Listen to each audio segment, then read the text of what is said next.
नमस्कार सभी साथियों को स्वागत करता हूं सभी का इस यूट्यूब चैनल पर जिसका नाम है स्टडी विद पीएन लोधा। साथियों वीडियो को बिल्कुल भी स्किप नहीं करना है। यहां पर क्लास नंबर 6 है, तो इसके पहले जो चीज़ें हमने पढ़ी थी उसके बारे में हम जानेंगे और उसके बाद ही इस क्लास नंबर 6 को स्टार्ट करेंगे। आपके राजस्थान का इतिहास व संस्कृति की कक्षा 6 से 12वीं तक की जो पुस्तकें हैं उनसे ये राजस्थान जीके पढ़ाई जा रही है। पीडीएफ आपको हमारे Telegram channel study with PN Lodha पर मिलेगी और मूल्यांकन हेतु वस्तुनिष्ठ प्रश्न भी हल करवाए जा रहे हैं। ये जो क्लासेज है साथियों, REET third grade, second grade, first grade और राजस्थान की अन्य समस्त जो भर्तियां हैं, चाहे वो शिक्षा के क्षेत्र में हो या अन्य किसी क्षेत्र में, सभी में साथियों बेहद ही उपयोगी साबित होगी।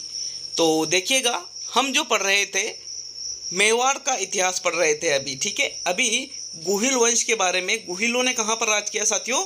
मेवाड़ पर। तो उसी के संदर्भ में हम पढ़ रहे थे और इसके पहले हमने 5 क्लासें पढ़ ली है। तो ये क्लास नंबर 6 है। तो चलिए शुरू करते हैं आज के इस वीडियो को। साथियों इसके पहले देखिए, जो हमने गुहिल वंश पढ़ना आरंभ किया था, गुहिल वंश यूँ मान लीजिए कि राजस्थान का जो इतिहास है इसमें सबसे बड़ा इतिहास गुहिल वंश का ही हमें देखने को मिलता है। गुहिल वंश ने मेवाड़ पर राज किया है और इसमें सबसे पहले साथियों रावल शाखा आई थी गुहिल वंश की। रावल शाखा के बारे में हमने पढ़ा था। इसमें सबसे पहले जो रावल शाखा का शासक था गुहिल वंश के अंतर्गत, पहला हमने भप्पा रावल पढ़ा। उसके बाद में जो मुख्य रूप से मुख्य जो शासक हुए हैं रावल शाखा के अंतर्गत, उसके बाद में जेत्र सिंह के बारे में हमने पढ़ा और उसके बाद में हमने रावल रतन सिंह के बारे में पढ़ा। रावल रतन सिंह के बारे में 1302-1303 में इन्होंने शासन किया था चित्तौड़गढ़ के ऊपर। अब देखिए, रानी पद्मिनी से संबंधित हमने सारी चीज़ें देखी है। अलाउद्दीन खिलजी ने जो खिलजी के साथ जो युद्ध हुआ था रावल रतन सिंह का, हमने वो सारी चीज़ें देखी। तो उसके बाद में जब खिलजी चित्तौड़ पर खिलजी के द्वारा अधिकार कर लिया गया और चित्तौड़ का नाम बदल करके इन्होंने क्या कर दिया था? खिजराबाद कर दिया था साथियों। खिज्र का उनका पुत्र था, उसको यहाँ का शासक नियुक्त कर दिया गया था। और आप यूँ मानिए, जो मेवाड़ था या जो चित्तौड़गढ़ था, उस पर से जो गुहिल वंश का जो रावल शाखा थी गुहिल वंश की, उनका अधिकार समाप्त हो गया था। तो यहाँ पर अब हम इसके बाद में हमने देखा था कि जो रावल शाखा है वो तो समाप्त हो गई थी, लेकिन फिर गुहिल वंश की ही एक शाखा थी सिसोदा। कौन सी शाखा थी? सिसोदा। तो सिसोदा का एक सरदार था जिसका नाम क्या था? राणा हम्मीर। चौथे नंबर पे हमने इसको देखा था। हम्मीर के द्वारा वापिस चित्तौड़ पर अपना अधिकार स्थापित किया गया। हम्मीर के बाद में हमने राणा लाखा के बारे में पढ़ा, ठीक है। राणा लाखा के बारे में हमने पढ़ा, लक्ष्य सिंह के नाम से भी जिसको जाना जाता है। और राणा लाखा के बाद में महाराणा मोकल के बारे में हमने पढ़ा साथियों, ठीक है। महाराणा मोकल के आपको ये पता होना चाहिए, राणा लाखा और हंसाबाई का विवाह हुआ था, उसकी संतान थी महाराणा मोकल। और राव चूड़ा का भी हम चूड़ा के बारे में भी हमने पिछली क्लास में पढ़ा कि भाई इनको राजस्थान का भीष्म पितामह कहा जाता है। इन्होंने अपने पिता की शादी के लिए अपना पूरा जीवन ब्रह्मचर्य का पालन किया साथियों और राजपाट का त्याग किया, ठीक है। अब इसके बाद में 7वें नंबर पे आज हम पढ़ने वाले हैं महाराणा कुंभा के बारे में। तो आगे की जो स्टोरी है महाराणा कुंभा 7वें नंबर का ये शासक, मुख्य शासकों में वैसे तो कई सारे शासक हुए, लेकिन जो मुख्य है, जो एनसीईआरटी ने दे रखे हैं, जो आरबीएससी ने दे रखे, उनके बारे में ही हम पढ़ रहे हैं साथियों। महाराणा कुंभा का इतिहास बहुत ही शानदार रहा। आप यूँ मान लीजिए, इनका शासनकाल 1433 से 1468 ईस्वी के मध्य बहुत ही उत्कृष्ट तरह का रहा। खास तौर पे जैसे मंदिर वगैरह का निर्माण है, धर्म से संबंधित चीज़ें हैं, ये आप यूँ कह सकते हो महाराणा कुंभा के समय बहुत ही उत्कृष्ट तरीके से चल रही थी। तो महाराणा कुंभा के बारे में आज हम पढ़ने वाले हैं और इसके बाद में महाराणा लाखा के बारे में पढ़ने वाले हैं। लाखा और कुंभा बहुत ही प्रतापी शासक आप इनको कह सकते हो मेवाड़ के शासकों में से। और इसके बाद महाराणा प्रताप भी आने वाले हैं अभी तो साथियों। तो यहाँ से आपके प्रश्न बनते हैं। तो चलिए शुरू करते हैं महाराणा कुंभा के बारे में कि इनका क्या इतिहास रहा साथियों। महाराणा कुंभा ने एक कीर्ति स्तंभ भी बनवाया था, ये सारी चीज़ें हुई थी। ये कैसे क्या हुआ चलिए देख लेते हैं साथियों। मोकल के बाद उसका पुत्र महाराणा कुंभा 1433 ईस्वी में मेवाड़ का शासक बना। मोकल किसका पुत्र था? मोकल साथियों यहाँ पर जो महाराणा लाखा थे और हंसाबाई थी, इन दोनों का पुत्र था मोकल। मोकल का पुत्र कौन था यहाँ पर? जो राणा कुंभा है वो मोकल का पुत्र था। और इन्होंने मेवाड़ पर कब शासन किया? 1433 ईस्वी में। तो यहाँ पर देखिए, राठौड़ों का मेवाड़ पर प्रभाव समाप्त कर उसने मेवाड़ी सामंतों का विश्वास अर्जित किया। किसकी बात यहाँ पर की जा रही है? महाराणा कुंभा की बात की जा रही है। महाराणा कुंभा जो कि चित्तौड़गढ़ के शासक थे मेवाड़ के अंतर्गत। आगे कुंभा ने चित्तौड़गढ़ एवं कुंभलगढ़ को अपनी शक्ति का केंद्र बनाया। कुंभा के नाम से ही कुंभलगढ़, ठीक है। कुंभलगढ़ किले का निर्माण भी किसके द्वारा करवाया गया? महाराणा कुंभा के द्वारा। 1437 ईस्वी में सारंगपुर के युद्ध में मालवा के शासक महमूद खिलजी को परास्त कर बंदी बना लिया गया। किसके द्वारा? महाराणा कुंभा के द्वारा। तो मतलब एक ये भी चीज इंपॉर्टेंट हो जाती है कि सारंगपुर का युद्ध किस किस के मध्य हुआ था साथियों? एक तो महाराणा कुंभा वर्सेज महमूद खिलजी के बीच में। कब हुआ था? 1437 ईस्वी में। कौन विजयी रहा? महाराणा कुंभा विजयी रहा। और जो महमूद खिलजी था इसको बंदी बना लिया गया महाराणा कुंभा के द्वारा। इस विजय के उपलक्ष्य में कुंभा ने कीर्ति स्तंभ का निर्माण करवाया। तो जो कीर्ति स्तंभ है, जो आप देख सकते हो यहाँ पर, मैंने ऊपर कीर्ति स्तंभ का फोटो भी साथ में लगा रखा है। इस कीर्ति स्तंभ का निर्माण महाराणा कुंभा के द्वारा ही करवाया गया, जो चित्तौड़गढ़ किले में स्थित है।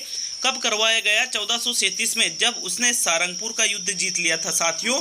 तब महमूद खिलजी को बंदी बना करके महाराणा कुंभा के द्वारा इस कीर्ति स्तंभ का निर्माण करवाया गया। अब आपसे ये भी पूछा जा सकता है कि कीर्ति स्तंभ का निर्माण किसने करवाया? तो आपका सीधा सा आंसर रहेगा कुंभा ने करवाया। कब करवाया? 1437 ईस्वी में, जो सारंगपुर का युद्ध जीता था उसके बाद में। और इसी उपलक्ष्य में कुंभा के शासनकाल में नागौर के उत्तराधिकार को लेकर मेवाड़ व गुजरात में युद्ध हुआ, जिसमें गुजरात की पराजय हुई। देखो, नागौर जो वर्तमान में जो नागौर स्थान है कि इसका उत्तराधिकारी कौन रहेगा? मेवाड़ वाले या गुजरात वाले? तो साथियों, मेवाड़ में उस टाइम पे किसकी सत्ता थी? कुंभा की। और गुजरात के जो शासक थे कि भाई नहीं, नागौर पर तो हमारा अधिकार रहेगा। इस संदर्भ में युद्ध हुआ, लेकिन यहाँ पर भी विजय कौन रहा? कुंभा ही रहा साथियों। 1453 ईस्वी में कुंभा ने मारवाड़ से मंडोर छीन लिया, परंतु बाद में संधि कर अपने पुत्र रायमल का विवाह मारवाड़ की राजकुमारी से कर दिया। तो मतलब यहाँ पर लगभग यूँ मानिए, अभी तक कुंभा ने सारे युद्ध जीते थे और मेवाड़ का राजा था कुंभा। इन्होंने मारवाड़ में एक क्षेत्र पड़ता था मंडोर। मंडोर कहाँ पड़ता है? जोधपुर में। साथियों, 1453 ईस्वी में इस मंडोर को मारवाड़ से छीन लिया गया। किसके द्वारा? कुंभा के द्वारा। लेकिन मारवाड़ के और मेवाड़ के बीच में एक संधि हुई, जिसके अंतर्गत जो कुंभा का पुत्र था कौन? रायमल से विवाह करवा दिया। किसका? मारवाड़ की राजकुमारी का। तो फिर वापिस मंडोर जो मारवाड़ वाले थे उनको दे दिया गया। आगे बात करेंगे तो 1456 ईस्वी में मालवा के महमूद खिलजी व गुजरात के कुतुबुद्दीन ऐबक के बीच चंपानेर की संधि हुई। समझना बात। अब कुंभा का वर्चस्व बढ़ते हुए देख करके जो आसपास के जो शासक थे, जिनको कुंभा ने हरा रखा था, अब वो आपस में एकत्रित होकर उनकी क्या सोचती? कुंभा को हरा करके हम मेवाड़ को आधा आधा बांट लेंगे। उसी के संदर्भ में सन 1456 में डायरेक्टली एग्जाम में क्वेश्चन बन सकता है कि चंपानेर की संधि कब हुई? 1456 में हुई। किस किस के बीच में हुई साथियों? एक तो महमूद खिलजी और कुतुबुद्दीन ऐबक, क्योंकि दोनों को ही किसने हरा रखा था? जो कुंभा थे इन्होंने हरा रखा था। तो दोनों ने प्लान बनाया कि दोनों मिलकर के अगर हम कुंभा से लड़ाई करते हैं तो आराम से जीत जाएंगे और जो मेवाड़ है उसको आधा आधा बांट लेंगे। साथियों, इस संधि में यह तय हुआ कि दोनों शासक मिलकर कुंभा पर आक्रमण करके उसे हराकर उसके राज्य को आधा आधा बांट लेंगे। अतः 1457-58 ईस्वी में गुजरात व मालवा के शासकों ने मेवाड़ पर आक्रमण किया, लेकिन कुंभा की कूटनीति की वजह से दोनों शासकों में मतभेद हो गया और युद्ध हार गए। भाई चंपानेर की संधि कर ली किसने? एक तो महमूद खिलजी ने और कुतुबुद्दीन ऐबक ने, दोनों के द्वारा संधि करके कि भाई किसको हराना है? कुंभा को हराना है। तो मतलब महमूद खिलजी प्लस कुतुबुद्दीन ऐबक दोनों एक हो गए। किससे लड़ने के लिए साथियों? कुंभा से लड़ने के लिए। 1456 में दोनों ने संधि कर ली, जिसको कहते हैं चंपानेर की संधि। लेकिन उसके बाद में जब उन्होंने युद्ध किया तो कुंभा ने ऐसी नीतियां अपनाई जिससे दोनों की शक्तियां एक होकर भी कुंभा को नहीं हरा सकी। कौन सा युद्ध हुआ था साथियों? 1457-58 में ये युद्ध हुआ था। कुंभा ने 32 दुर्गों का निर्माण करवाया था। ऐसा माना जाता है कि जो मेवाड़ के जो दुर्ग है इसमें सर्वाधिक दुर्गों का निर्माण महाराणा कुंभा के द्वारा ही करवाया गया। और लगभग कितने दुर्ग कुंभा ने बनवाए? 32। छोटे मोटे जो दुर्ग थे इनमें 32 दुर्गों, टोटल दुर्गों में से 32 दुर्ग महाराणा कुंभा के द्वारा मेवाड़ में बनवाए गए, जिनमें सिरोही का दुर्ग, कुंभलगढ़ का दुर्ग और अचलगढ़ का दुर्ग सबसे ज़्यादा प्रसिद्ध है। कुंभलगढ़ का तो सर्वाधिक प्रसिद्ध है, अचलगढ़, सिरोही, ये सारे, और इनके साथ में टोटल 32 दुर्गों का निर्माण महाराणा कुंभा के द्वारा करवाया गया। कविराज श्यामलदास भी कुंभा को 84 में से 32 दुर्गों का निर्माता बताते हैं। किसके द्वारा बताया गया? कविराज श्यामलदास के द्वारा। कुंभलगढ़ दुर्ग अपनी बनावट व शैली के लिए विशेष प्रसिद्ध है। इसका शिल्पी मंडन था। कौन था इसका शिल्पी? मंडन। कुंभलगढ़ आप यूं कह सकते हो कि कुंभलगढ़ जो दुर्ग है इतना शानदार तरीके से बन रहा है साथियों, बहुत ही ज़्यादा ये अपनी बनावट के लिए प्रसिद्ध है। और इसको बनवाने वाला जो शिल्पी है वो कौन था? मंडन था। किसके द्वारा बनवाया गया? कुंभलगढ़ दुर्ग किसके द्वारा बनवाया गया? महाराणा कुंभा के द्वारा। कुंभा ने चित्तौड़गढ़ में कुंभ स्वामी, श्रृंगार चौरी का मंदिर, एकलिंग जी का विष्णु मंदिर, रणकपुर के जो जैन मंदिर है उनको बनवाया, जो अपनी विशालता एवं तक्षण कला के कारण अद्भुत है। तो ये सारी चीज़ें किसके द्वारा करवाई गई साथियों? महाराणा कुंभा के द्वारा करवाई गई। आप यूँ कह सकते हो कि महाराणा कुंभा का शासनकाल बहुत ही उत्कृष्ट रहा और कुंभा वेद, स्मृति, मीमांसा, उपनिषद, व्याकरण व राजनीति में रुचि रखता था। मतलब एक तरह से धर्म प्रधान इनका शासनकाल रहा। और ये कैसा शासक था? धर्म प्रधान शासक था साथियों। कुंभा द्वारा रचित ग्रंथों की बात करें तो कौन कौन से ग्रंथों की इन्होंने रचना की है? संगीत राज है, संगीत मीमांसा है, सूड प्रबंध है। ये तीनों ही ग्रंथ किसके द्वारा रचे गए हैं? महाराणा कुंभा के द्वारा ये इन ग्रंथों की रचना की गई है। एग्जाम में डायरेक्टली कई बार प्रश्न पूछा जाता है कि इनमें से कौन सा ग्रंथ कुंभा के द्वारा रचित है, तो वहाँ पर या तो संगीत राज ऑप्शन में होता है, या संगीत मीमांसा ऑप्शन में होता है, या सूड प्रबंध ऑप्शन में होता है। इसके काल में कवि अत्रि और महेश ने कीर्ति स्तंभ प्रशस्ति की रचना की और राणा कुंभा निम्न नामों से विभूषित किया गया। मतलब राणा कुंभा को अन्य किन किन नामों से जाना जाता है उसके बारे में भी हम देख लेते हैं। एक एक चीज़ बहुत ही ज़्यादा इंपॉर्टेंट है, पूर्ण रूप से ऑथेंटिक चीज़ें हैं साथियों। इनको महाराजाधिराज, राव राय, दान गुरु, राजगुरु, परम गुरु, हाल गुरु, अभिनव भट्टाचार्य और हिंदू सुल्तान, मुख्य रूप से यहाँ पर देखिएगा, मुख्य रूप से अभिनव भट्टाचार्य और हिंदू सुल्तान अलग अलग एग्जामों में कई बार पूछ लिया गया है कि अभिनव भट्टाचार्य किसको कहा जाता है, तो महाराणा कुंभा को अभिनव भट्टाचार्य कहा जाता है। हिंदू सुल्तान किसको कहा जाता है, तो महाराणा कुंभा को हिंदू सुल्तान कहा जाता है साथियों। इन उपनामों को विशेष तौर पे याद कर लेना, डायरेक्टली ही एग्जाम में पूछ लिए जाते हैं। आप यूँ मानिए 70% चीज़ें डायरेक्टली जो आप पढ़ रहे हो ना, ये डायरेक्टली आपसे पूछी जाने वाली है। कुंभा के जीवन के अंतिम काल में कुंभा को उन्माद रोग हो गया और उसके पुत्र उदा ने 1468 ईस्वी में उसकी हत्या कर दी। अतः उदा को पितृहंता शासक कहा जाता है। पितृहंता शासक कहाँ का था? ये मेवाड़ का था। हालांकि राजस्थान में कई पितृहंता शासक हुए हैं जो अपनी लालसा के कारण, अपने लोभ के कारण साथियों अपना वर्चस्व स्थापित करने की सोच के कारण अपने ही पिता की हत्या करने वाले जो शासक थे उनको पितृहंता शासक कहा जाता था। और उदा जो कि कुंभा का ही पुत्र था साथियों, इसने खुद ने कुंभा को जहर दे करके उसकी हत्या कर दी। जहर दिया था या फिर दीवार से गिराया था, ऐसा ही कुछ वाकया था, थोड़ा दिमाग से उतर रहा है। तो 1468 ईस्वी में महाराणा उदा के द्वारा यहाँ पर कुंभा की हत्या कर दी गई। इसलिए उदा को क्या कहा जाता है? पितृहंता शासक कहा जाता है साथियों।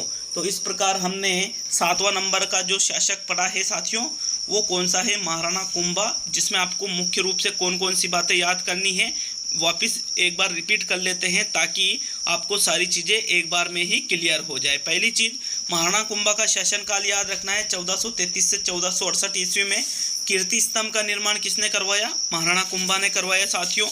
इसके बाद में आपको याद रखना है कि सारंगपुर का युद्ध हुआ था महमूद खिलजी और कुंभा के द्वारा 1437 ईस्वी में, जिसमें विजय कौन रहा था? महाराणा कुंभा। और इसी विजय के उपलक्ष्य में महाराणा कुंभा के द्वारा कीर्ति स्तंभ का निर्माण, जो चित्तौड़गढ़ दुर्ग में कीर्ति स्तंभ है, उसका निर्माण करवाया गया। इसके बाद में जो गुजरात का शासक था महमूद खिलजी साथियों, इसके बीच में और कुंभा के बीच में नागौर का एक युद्ध हुआ उत्तराधिकार को लेकर के, जिसमें भी महाराणा कुंभा की ही विजय हुई। अब इसके बाद इन्होंने मारवाड़ से भी मंडोर छीन लिया था, लेकिन वापस दे दिया। कब दिया? 1453 में तो इन्होंने मंडोर छीन लिया, और वहाँ की जो राजकुमारी थी उससे अपने पुत्र का विवाह करके वापस जो मारवाड़ है उनको मंडोर दे दिया गया। जो साथियों, गुजरात का शासक कुतुबुद्दीन ऐबक और मालवा का शासक महमूद खिलजी दोनों किससे पराजित हुए थे? महाराणा कुंभा से। तो दोनों के बीच में कब संधि हुई? 1456 में। संधि का नाम क्या था? चंपानेर की संधि। क्यों हुई? ताकि दोनों मिलकर के कुंभा को हरा सके। इसलिए दोनों ने 1457-58 में कुंभा पर अटैक कर दिया, आक्रमण कर दिया, लेकिन वापिस दोनों को हार ही खानी पड़ी। कुंभा ने यहाँ पर 32 दुर्गों का निर्माण करवाया। टोटल जो 84 दुर्ग थे, इसमें 32 दुर्ग किसके द्वारा निर्मित करवाए गए? कुंभा के द्वारा। अब यहाँ पर इन्होंने जो श्रृंगार चौरी है, एकलिंग जी का मंदिर है, राणकपुर के मंदिर है, ये भी कुंभा के द्वारा बनवाए गए। कुंभा के द्वारा जो रचित ग्रंथ है कौन कौन से? संगीत राज, संगीत मीमांसा और सूड प्रबंध। इन ग्रंथों के नाम भी आपको याद रखने हैं। कुंभा के जो अन्य नाम है वो भी आपको याद रखने हैं, जिसमें सबसे इंपॉर्टेंट है अभिनव भट्टाचार्य और हिंदू सुल्तान। ये किसके उपनाम है? कुंभा के। और अन्य कौन कौन से नाम थे? महाराजा धीराज, राव राय, दान गुरु, राजगुरु, परम गुरु और हाल गुरु। लास्ट में इनका ही जो पुत्र था उदा, इसके द्वारा ही अपने पिता की हत्या कर दी गई 1468 ईस्वी में। इसलिए उदा को पितृहंता शासक के रूप में भी जाना जाता है। तो ये हमने कुंभा के बारे में पढ़ा है। चलिए आगे बढ़ते हैं।